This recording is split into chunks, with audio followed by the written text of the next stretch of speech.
여호수아 10장 8절에서 14절. 그때 여호와께서 여호수아에게 이르시되 그들을 두려워하지 말라.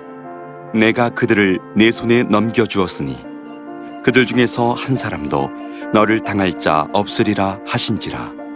여호수아가 길갈에서 밤새도록 올라가 갑자기 그들에게 이르니 여호와께서 그들을 이스라엘 앞에서 패하게 하심으로 여호수아가 그들을 기브온에서 크게 사륙하고 베트론에 올라가는 비탈에서 추격하여 아세가와 막게다까지 이르니라. 그들이 이스라엘 앞에서 도망하여 베토론의 비탈에서 내려갈 때에 여호와께서 하늘에서 큰 우박덩이를 아세가에 이르기까지 내리심에 그들이 죽었으니 이스라엘 자손의 칼에 죽은 자보다 우박에 죽은 자가 더 많았더라. 여호와께서 아모리 사람을 이스라엘 자손에게 넘겨주시던 날에 여호수아가 여호와께 아뢰어 이스라엘의 목전에서 이르되 태양아 너는 기브온 위에 머무르라. 달아 너도 아얄론 골짜기에서 그리할지어다 하매 태양이 머물고 달이 멈추기를 백성이 그 대적에게 원수를 갚기까지 하였느니라. 야살의 책에 태양이 중천에 머물러서 거의 종일토록 속히 내려가지 아니하였다고 기록되지 아니하였느냐. 여호와께서 사람의 목소리를 들으신 이 같은 날은 전에도 없었고 후에도 없었나니 이는 여호와께서 이스라엘을 위하여 싸우셨음이니라.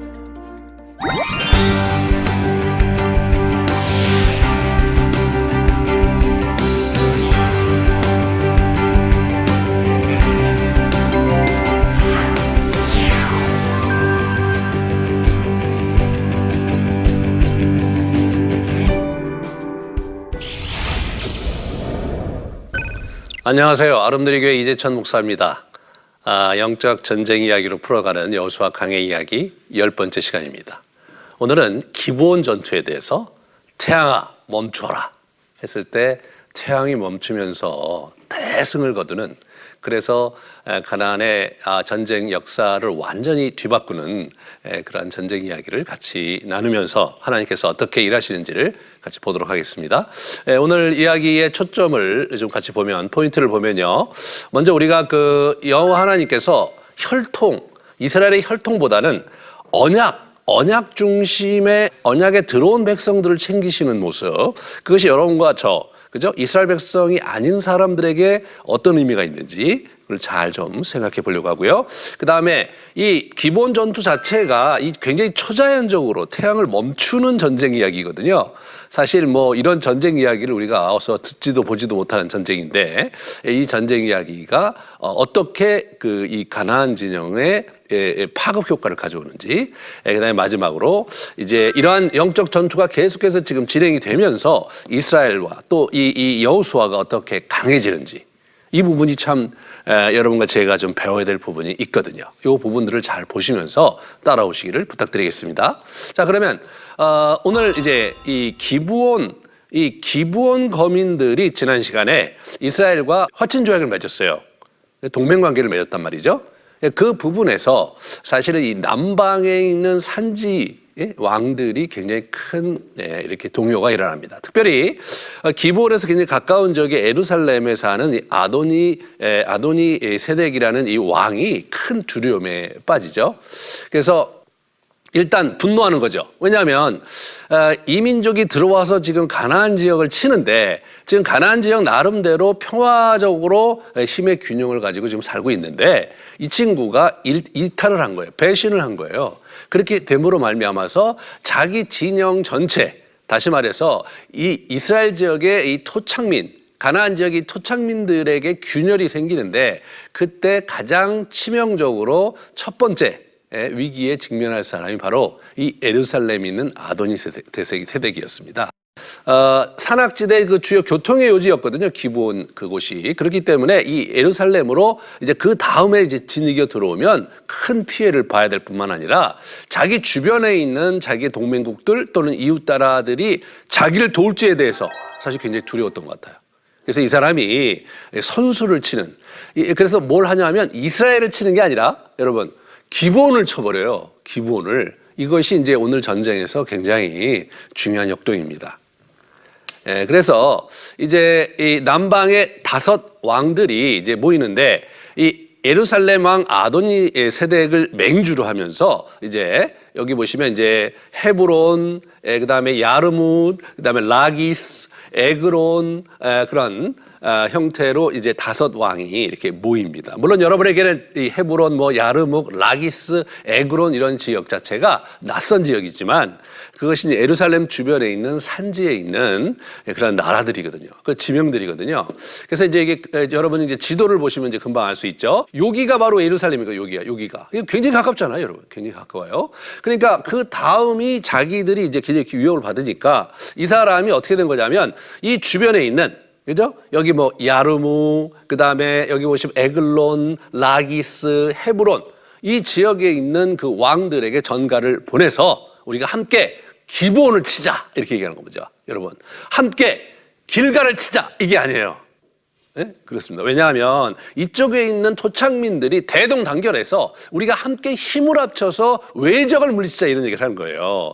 그러려면 어떻게 되냐면 기브온을 먼저 치면서 기브온을 무너뜨리면 그 주변에 있는 모든 국가들과 나라들이 더 이상 균열이 생기지 않겠죠. 그러면 이 전쟁이 장기화되면 장기화될수록 자기들이 굉장히 유익하거든요.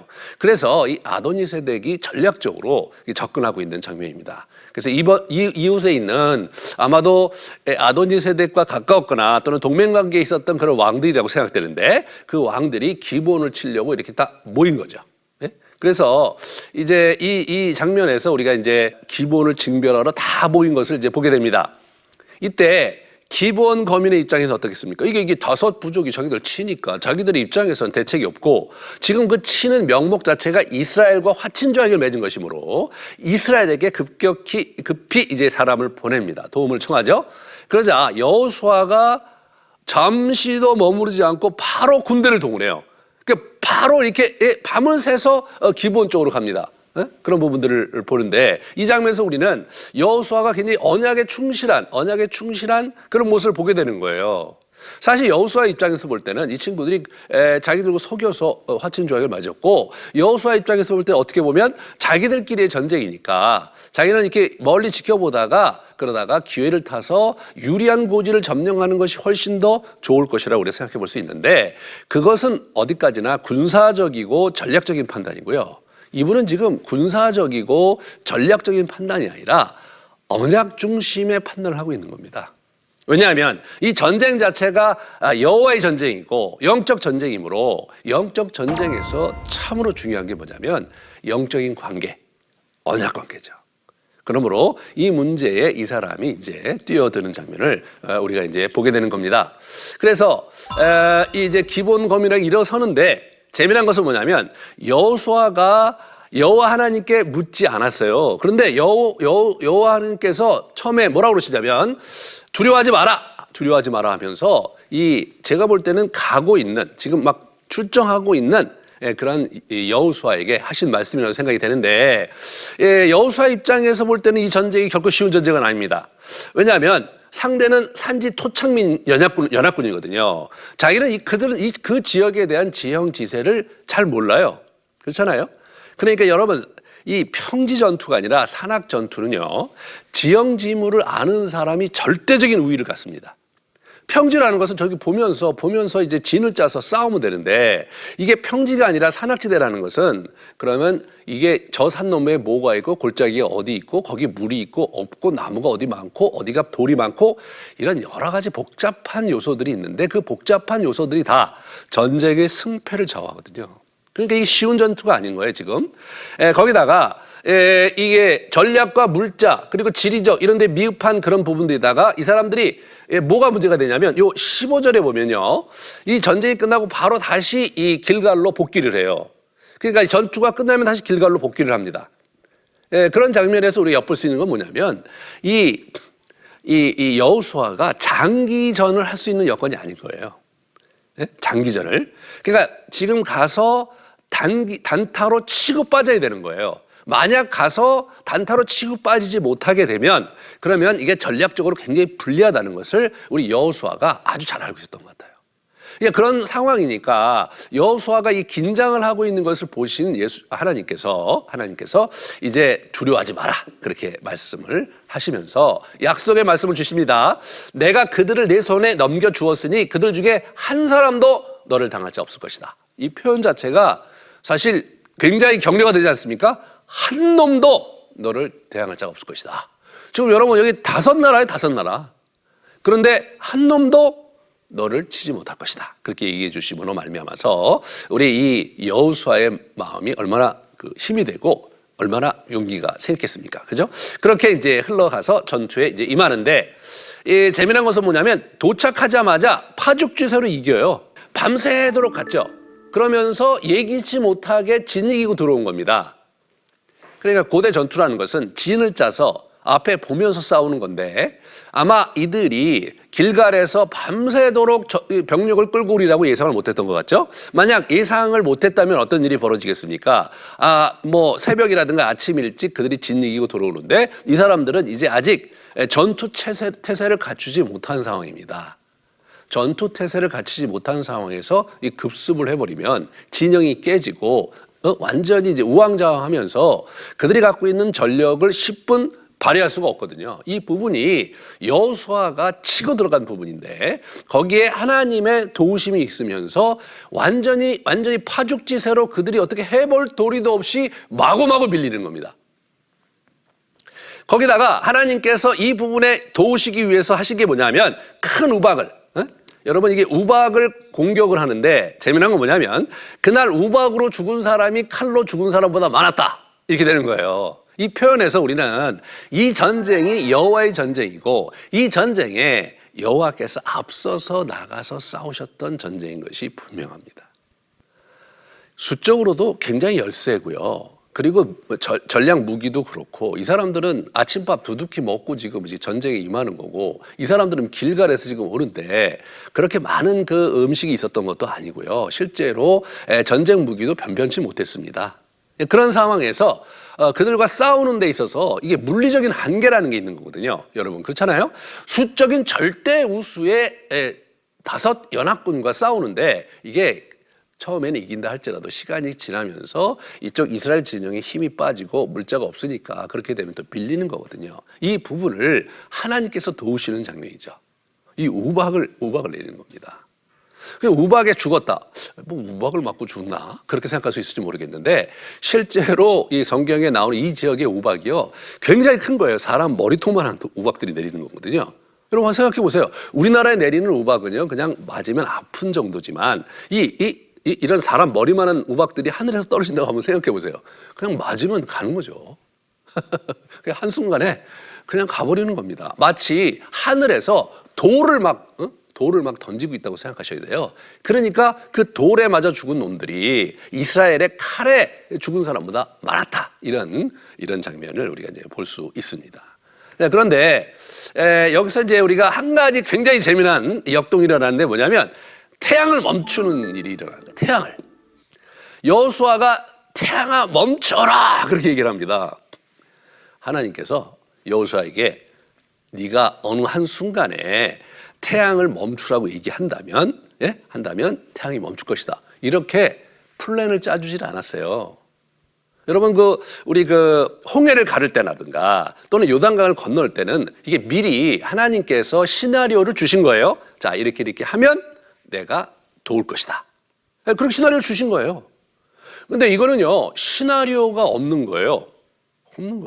근데 이분이 태양을 멈추라고 얘기했어요. 근데 태양이 진짜 멈춘 거예요. 이게 이제 오늘 기사에서 뭐냐면 사람의 목소리를 들은 적은 이전에도 없었고 이후에도 없었다라는 우리 여호수아서 이 기자가 한 얘기 속에서 이것이 굉장히 이례적인 사건이었다고 우리가 생각해 볼 수 있는데 태양을 멈추라는 마음을 먹을 수 있나 사람이? 그걸 한번 생각해 보십시오. 그거 좀 굉장히 어려운 거예요. 가령 물을 홍수를 내게 한다든가, 그렇죠? 뭐 그런 여러 가지 가령 바람을 세게 분개한다든가 이런 기후 변화 자체는 사실은 동서고금을 막론하고 어떤 주술적인 그런 이런 형태를 통해서 그런 일들이 있었던 걸 보게 되죠. 하지만 여러분, 태양을 멈춘다는 거는요, 이거는 이게 지구 바깥의 문제고 우주 전체의 문제이기 때문에 그런 상상을 한다는 것 자체가 그 불가능한 상상인데, 그러면 왜 여호수아는 태양을 멈추라고 했을까? 왜 멈추라고 했을까? 우리는 잘 알 수 없지만 여호수아의 형편이 어떠냐면, 이게 내일 전쟁을 하기 어려운 거예요. 여호수아가 생각한 거예요. 지금 승기를 잡았으니까 이때 완전히 다시 재기하지 못할 정도로 군대를 완전히 진이겨야 된다. 그들을 완전히 패퇴시키지 않으면 우리가 내일 다시 전쟁을 해야 되는데, 우리는 내일 다시 전쟁을 하자면 일이 복잡할 뿐 아니라 여러 가지 어려움이 뒤따른다는 것을 우리 장군 여호수아는 잘 알고 있었던 것이죠. 지금 우박이 내리는 장면에서 태양아 멈춘다. 이것도 우리에게 좀 낯선 장면이죠. 여러분 생각해 보세요. 우박이 떨어지는데 태양이 있다는 것도 되게 이상한 거예요. 근데 그 태양아 멈추어라 이렇게 얘기함으로써 일단은 이 승기를 잡고 저 친구들이 상당 부분 괴멸돼서 재기할 수 없을 정도로 군대가 괴멸되기까지 이것을 몰아붙여야 된다고 누가 생각했냐면 여호수아가 생각합니다. 여호수아가 그 생각을 하면서 믿음으로 선포를 한 거죠. 태양아 멈춰. 그런데 실제로 태양이 멈춘 겁니다. 그러면서 여호수아가 완전히 뒤바뀝니다. 이 모습에서. 좀 이따 보시겠지만 이게 완전히 뒤바뀌어요. 다시 말해서 이 기본 전투는 여호수아하고 이스라엘 백성에게 확실한 자신감을 심어주고, 그리고 이웃 나라들을 질이 멸렬하는데 결정적인 전환점이 되는 그런 전쟁으로 이제 영향을 주게 됩니다.